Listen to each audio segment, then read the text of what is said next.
Welcome to Abrar electrical world YouTube channel. जो मैंने fact devices पे मुख्तलिफ वीडियो बनाई हैं उसमें मैंने कहा था कि मैं कुछ एग्ज़ाम्पल ऐसी भी लूँगा न्यूमरिकल कि कितनी आप डिवाइसेस लगा सकते हैं और उसको किस तरह से कैलकुलेशन उनको करें। क्योंकि आप जैसा कि मैंने इस्टेब्लिश किया था और आपने भी पढ़ा हुआ है मुख्तलिफ़ किताबों में कि आप फैक्ट डिवाइसेस को लगाते जाते हैं तो आप कंपनसेट करते जा रहे हैं और कोई लिमिट भी तो होनी चाहिए ना ट्रांसमिशन लाइन की। तो ट्रांसमिशन लाइन की लिमिट कैसे होगी? वो इस तरह होगी कि उसके जो है थर्मल कैपेबिलिटी कितनी है, यानी कितने एम्पियर वो ले सकती है। उसके लिए सेफ़ है कि मैक्सिमम कंडक्टर टेम्परेचर जो है उससे कुछ कम पे वो ऑपरेट होती रहे। तो अब जो मैक्सिमम टेम्परेचर पे एल्युमिनियम का अलग है, कॉपर का अलग होगा, तो उसकी हमें ज़रूरत नहीं पड़ती, बल्कि हमें एम्पियर अगर पता हो, सिर्फ थर्मल कैपेबिलिटी टेबल से अगर हम देख लें तो वो हमारे लिए डेटा काफ़ी होता है। कि फ़र्क करो कि मैंने यहाँ पर एक लाइन ली है, अभी मैं आपके सामने सब करूँगा, तो वो मैंने उसकी 1000 एम्पियर होती है एक कंडक्टर की, तो मैंने सेलेक्ट कर ली। तो मतलब कहने का ये है कि आपको और फर्दर डिटेल की ज़रूरत नहीं है कि क्रॉस सेक्शन क्या है और उसका दूसरे मामला तो और क्या है, ये आपको ज़रूरत नहीं है। और आपको लाइन का रिएक्टेंस चाहिए कि आपकी लाइन 200 किलोमीटर है, 400 किलोमीटर है, तो उसका टोटल रिएक्टेंस कितना है वो आपको चाहिए होगा। तो अब मैंने क्या किया है कि ये मैंने यहाँ पर थायरिस्टर कंट्रोल्ड सीरीज़ कैपेसिटर जो है उसका एक सर्किट बनाया हुआ है और मैंने यहाँ पर ट्रांसमिशन लाइन आपके सामने ये रीजन ए और ये रीजन बी ये आपके सामने बनाए। अब वो उम्मीद है आपको नज़र आ रहा होगा, लाइट तो मेरा ख्याल है काफ़ी है।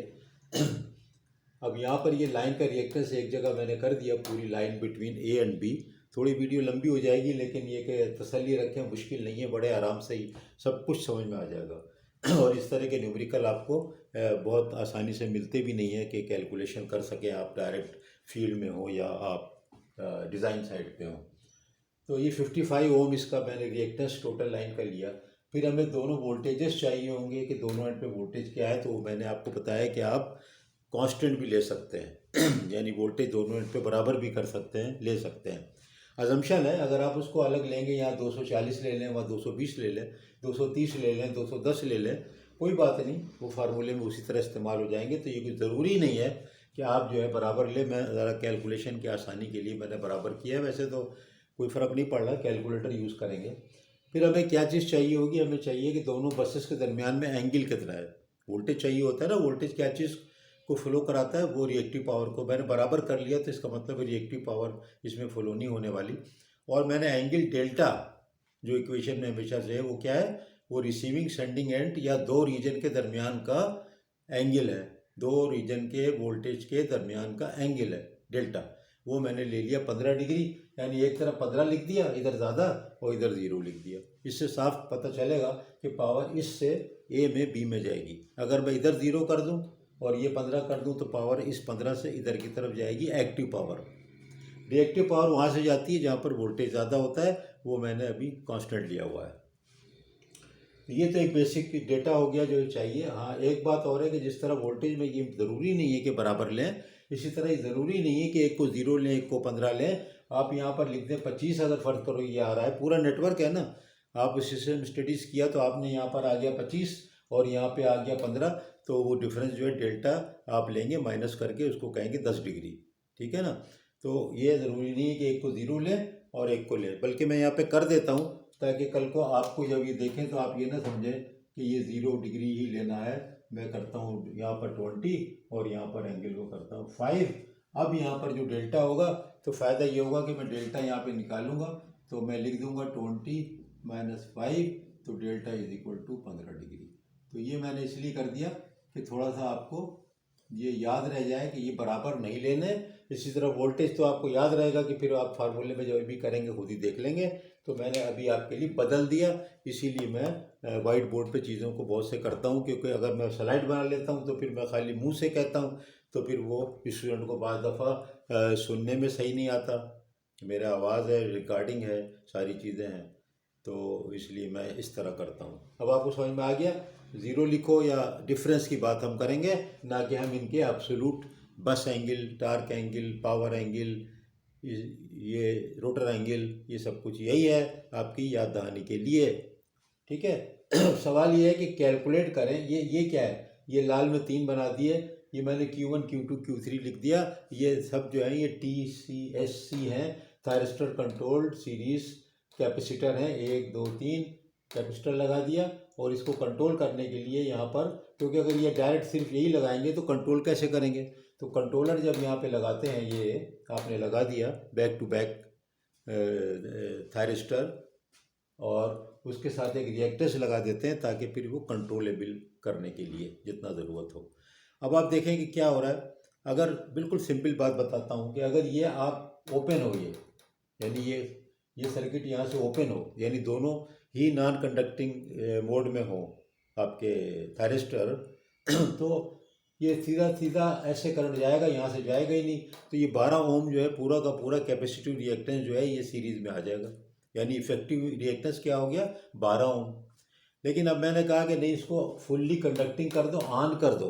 ऑन कर दो तो फिर ये कैपेसिटर और ये जो रिएक्टेंस है मैं हमने लगाया है कंट्रोलिंग के लिए, तो आप देखें वो कैसे असर डालता है। तो वो यहाँ पर कैलकुलेट किया हुआ है। अब यहाँ पर आ जाए, कैलकुलेट इफेक्टिव इम्पीडेंस या रिएक्टेंस कह लो, TCSC1, ये 1, सब में रीडिंग वही आएगी क्योंकि वैल्यूज बराबर हैं और बराबर होनी चाहिए, बराबर ही लेते हैं। इसमें सिर्फ आपको ये बताया जा रहा है कि कितने आप लगा सकते हैं, कितने को ऑन करना है, कितने को ऑफ करना है वक्त ज़रूरत। वो फिर आपका जो इस कंट्रोलर जो है, ये आपका SCR जो है या थायरिस्टर है, इसको कंट्रोल करने के लिए वोल्टेज और करंट, एम्पियर और वोल्टेज वगैरह लेकर के फीड करते हैं फायरिंग के लिए, तो वो फिर वो डिसाइड करेंगे कौन सा ऑन कौन सा ऑफ। अब इफेक्टिव अगर निकालना है तो ये पैरेलल हो गए ना, 12 और 1.71। तो इफेक्टिव का आपको पता है कि पैरेलल सर्किट में XC माइनस XA निकालेंगे तो 2 ओम आ गया। इसका इफेक्टिव रेजिस्टेंस कितना आ गया, 2 ओम ओनली। ठीक हो गया, 2 ओम आ गया इसका।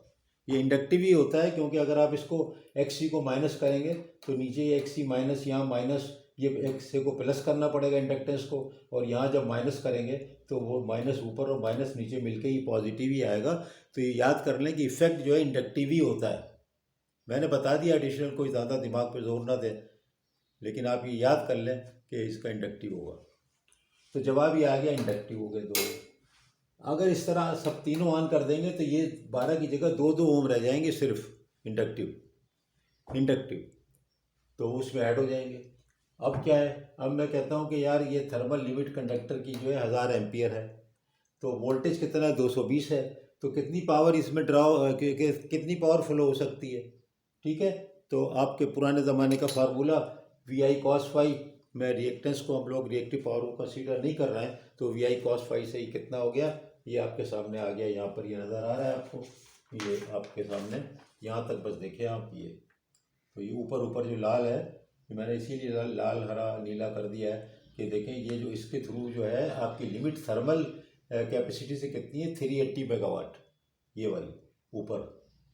ठीक है ना, कैसे आई, 220 kV ज़रब 1000 ज़रब √3, ये kV इसमें इनबिल्ट है और वहाँ पर मेगावाट हो गया।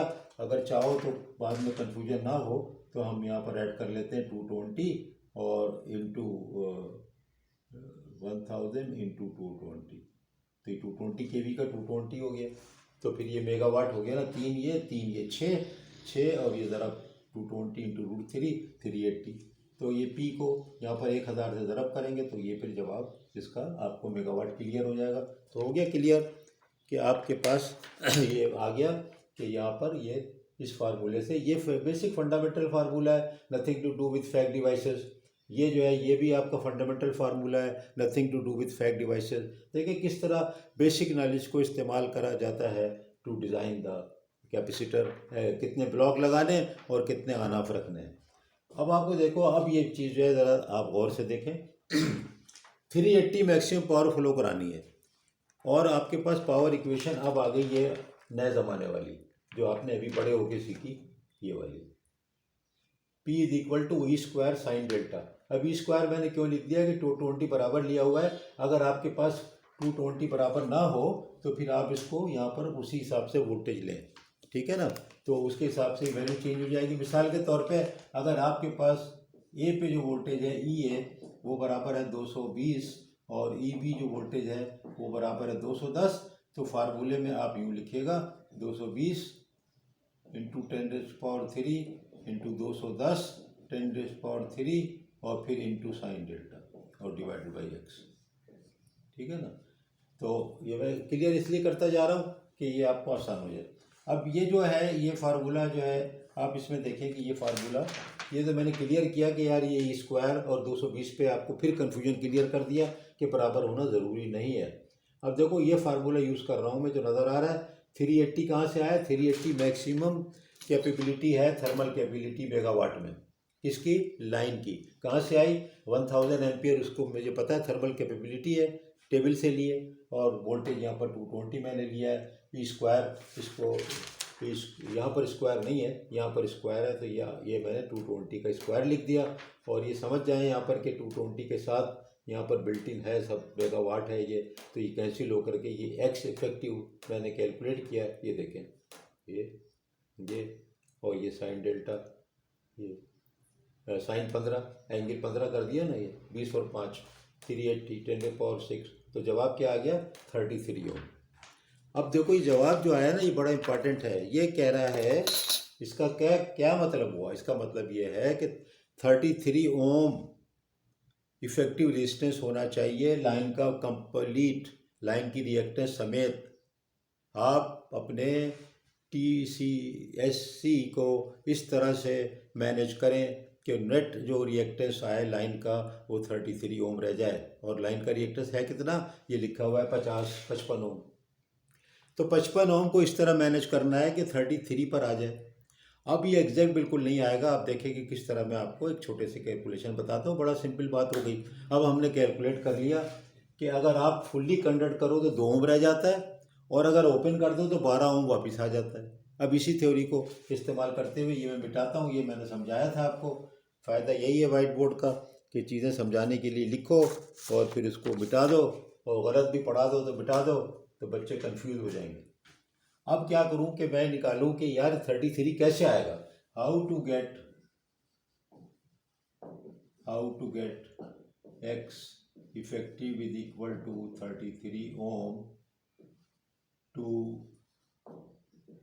Manage maximum power. अब ये इसीलिए मैंने छोड़ दिया था maximum power flow in line according to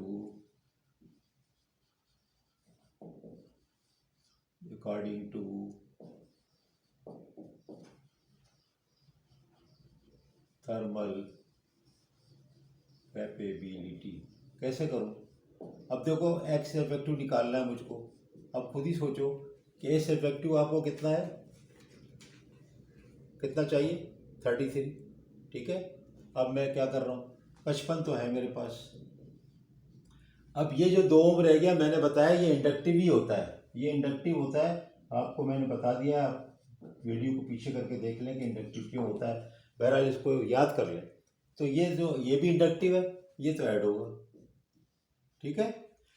अब जो जहाँ पर Q2 और Q3 मैं करता हूँ उनको ऑफ ठीक है। तो Q1 Q2 ऑफ तो मैं यहाँ पर लिखता ऑफ हो गया तो -12 यानी कि -12 और फिर -12। ये क्या है ये Q1 का है Q1 और ये क्या है Q2 और ये क्या है Q3। Q1 का 2 है कहाँ से आया Q2 Q3 का 12 कहाँ से आया ये क्यों ये ओपन है। यानी कि मैंने क्या किया है कंडीशन क्या ली है मैंने ये मैनेज किया है क्लोज ओपन। इसी वजह से वाइट बोर्ड का इस्तेमाल कर रहा हूँ कि देखिए बड़ा फ़ायदा हो रहा है। अब मैं कैसे करूँ उस पर अपने पावर पॉइंट पे क्लोज ओपन ये कॉम्बी मैंने कहा चेक करो। अब चेक किया तो देखते हैं हो सकता है सही जवाब पहली दफ़ा में आ जाए हो सकता है ना आए तो फिर 2 ऑन कर देंगे फिर 1 को कर देंगे फिर तीनों को ओपन कर देंगे तीनों को ऑन कर देंगे। इस तरह पर करो तीनों को आप क्लोज कर दें तो ये सारे के सारे 2 रह जाएंगे तो ये 55 - 55 + 2 बढ़ जाएगा ना ये तो नहीं कर रहा मैं। अब ज़रा के एक्स इफेक्टिव निकाल के देखो, 55 और ये 54 माइनस 24, जवाब क्या है 30।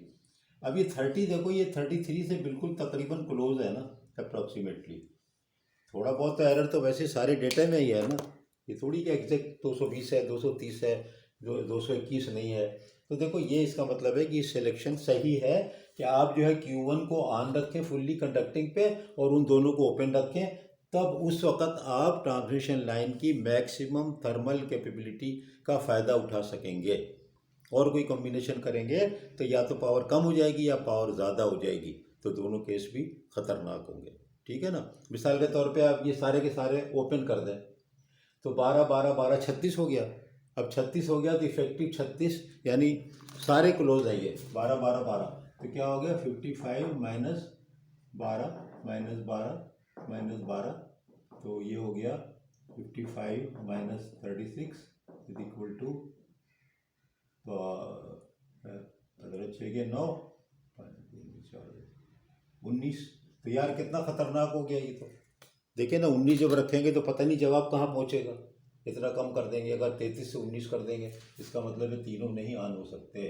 ठीक है ना, तीनों ऑन नहीं हो सकते। तो ये मैंने आपको तरीका बताया कितना आसान तरीका बताया है आपको, मुझे लगता है कि समझ में तो आ जाना चाहिए। कुछ भी नहीं रखा हुआ, इफेक्टिव निकालना है तो पैरेलल में है, फार्मूला लगा दिया। आपको हमको पता था लाइन का करंट कितना है, वोल्टेज कितना है, उससे लाइन की मैंने थर्मल कैपेबिलिटी निकाल ली। 1000 एम्पेयर मुझे गिवन होगा, ये आपको गिवन होगा, टेबल से मिलेगा, ये आपको सिस्टम से मिलेगा। X55 गिवन होगा, ये गिवन होगा, ये गिवन होगा, ये सारे गिवन होंगे। तो प्रॉब्लम क्या है, फिर मैंने कहा यार मैक्सिमम पावर का फार्मूला लगाओ, उससे उल्टा निकाल लिया। 33 ओम होना चाहिए to get the maximum benefit of the line, to get the maximum active power flowing into the line within the thermal capability limit of the transmission line conductor. ठीक है, और फिर तो क्या कुछ भी नहीं रह गया। 33 के लिए मुख्तलिफ कॉम्बो लगाओ।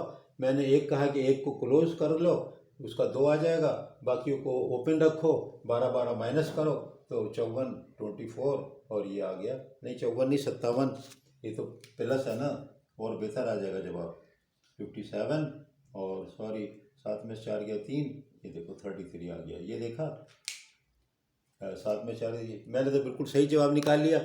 इसको कहते हैं 420 अपने यहाँ कि मैनिपुलेशन करके मैंने जवाब इत्तेफाक से निकल आया, मुझे फ़ायदा हो गया। मैं तो नहीं समझ रहा था, ये तो अचानक ऐसा जवाब आ गया। तो देखें कितना फ़ायदा है कि आप इस तरह से कॉम्बो करके निकाल सकते हैं। ज़रूरी नहीं कि एग्जैक्ट फिगर मिले। अगर वो फिगर फर्क करो 31 भी थी ना तो कोई बात नहीं, अगर वो 33 चाह रहे हैं आप तो वो 31 भी हो सकती है, 35 भी हो सकती है, कोई मसला नहीं। उसमें आपकी थोड़ी सी पावर हैंडलिंग बढ़ जाएगी या थोड़ी सी कम हो जाएगी, कम पे रखने की ज़रूरत है, कम पे रखने की ज़रूरत है। ठीक है ना, तो इसलिए थोड़ा बहुत कम होने से नहीं होता, फ़र्क पड़ता। तो बहुत बहुत शुक्रिया। देखिए काफ़ी अच्छी वीडियो बन गई है 18-19 मिनट की, लेकिन मैं उम्मीद है कि मैंने इसमें आपको सारा कुछ समझाने की कोशिश की है, और आप देखें कि हर चीज़ आपको क्लियर इसमें समझ में आ रही है। उम्मीद है कि नज़र भी आ रहा होगा। तो बहुत बहुत शुक्रिया। ज़रूर कमेंट करिएगा, लोगों को बताइए, क्योंकि देखें डिज़ाइन साइट पे और ये कैलकुलेशन साइट पे आपको बहुत कम चीज़ें मिलती हैं। तो अगर इनको प्रैक्टिस भी करें और अगर आप देखें तो इस्तेमाल भी करें तो बहुत ही अच्छा होगा।